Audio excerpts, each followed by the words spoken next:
Ngayon naman para sa aming special feature, isang non-government organization na tumutulong sa ating mga local farmers para magpalaki pa sila ng kanilang kita. Panoorin po natin ito. Hindi mabubuhay ang isang tao kung walang pagkain.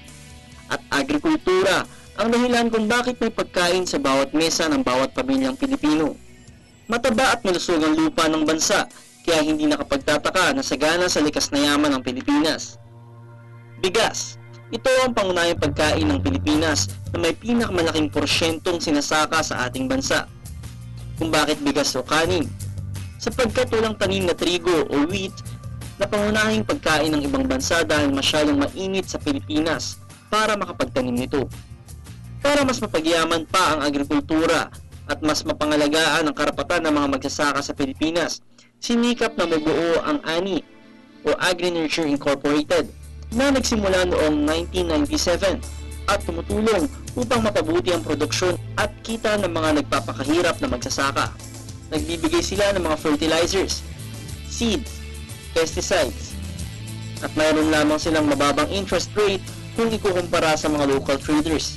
We provide loans like fertilizers, seeds, pesticides, binibigyan natin ng mga farmers at prevailing price and with a very minimal interest rate, malayong-malayo sa interest rate na binibigay ng mga local traders, no? Meron din binibigay na pagtulong kasama ang Department of Agriculture sa teknikal na aspeto pag kinakailangan ng mga magsasaka. We provide them technical assistance. Pag may problema sila sa palay nila, ang technician natin pumupunta, ina-assist sila, no? Kung anong recommendation, yun ang ginagawa nila. Well, of course, together with DA and DAR naman itong programa natin, we always ask their help, no, from time to time. Pagdating ng tag-ani, nakaalala pa rin ang Agri-Nurture dahil sila rin ang bumibili ng mga ani sa presyong pang-gobyerno at gumagamit ng NFA o National Food Authority Chart of Pricing na binibili nila ito ng 30 hanggang 40 sentimong mas mataas at laging in cash kung kanila itong bilihin. Come harvest time, kami rin ang bumibili. We buy back their produce at a not really prevailing price but government price pa. If you're talking about rice, we're using the NFA chart of pricing so that we will give them the fair price. Nung mga experience ng mga iba nating mga farmers siguro last cropping season, ang ikita nila is dumoble. Dahil sa una, hybrid yung tinanim, mas mataas from 60 to yung iba naka 150.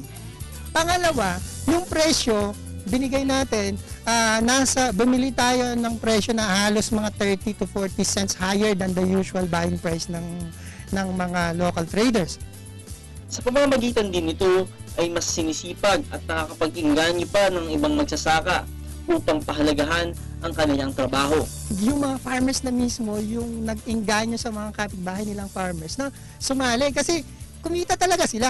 So, hindi mo naman kasi pwedeng bulahin ng farmer. Kung sila na yung kumita at sila yung nagsabi na kumita yung kanila, makakainganyo sila. Kaya naman mas mabibigyan ng kahulugan ang kahalagahan ng agrikultura sa Pilipinas sa pamamagitan ng Agri-Nurture.